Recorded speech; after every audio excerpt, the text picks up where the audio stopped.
Brain stroke వచ్చిన సమయంలో first and foremost ఏం చేయాలంటే ఫస్ట్ ఆఫ్ ఆల్ అందరికీ అవేర్నెస్ ఉండాలి స్ట్రోక్ లక్షణాలు ఏంటి. ఒకసారి ఒక పేషెంట్కి స్ట్రోక్ వచ్చినట్టు మీకు డౌట్ వచ్చింది. ఫర్ ఎగ్జాంపుల్ మీ ఇంట్లో మీ తాతగారు అమ్మమ్మ లేకపోతే మీ mother father whoever is above 60-65 సడన్గా ఉన్నట్టుండి వాళ్ళకి మాట రావట్లేదు, లేకపోతే మాట తడబడుతున్నారు, మూతి పక్కకు లాగినట్టుంది, ఒక చెయ్యకాలు విగ్గా అనిపించింది, లేకపోతే బ్యాలెన్స్ లేదు, ఇవన్నీ సడన్గా మీరు అబ్జర్వ్ చేసినట్లయితే immediately take that particular person to the hospital. ఎందుకంటే time is equal to brain cells.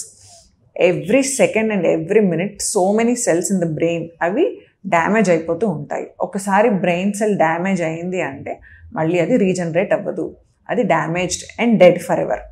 So golden hour in stroke ఏంటంటే 3.5 to 4.5 అవర్స్ లోపల పేషెంట్ని హాస్పిటల్కి తీసుకొచ్చి నెసెసరీ ఇన్వెస్టిగేషన్స్ అన్నీ చేసి బ్రెయిన్ స్కాన్ తీసినట్లయితే దీన్ని మనం గోల్డెన్ అవర్ ఎందుకు అంటాము.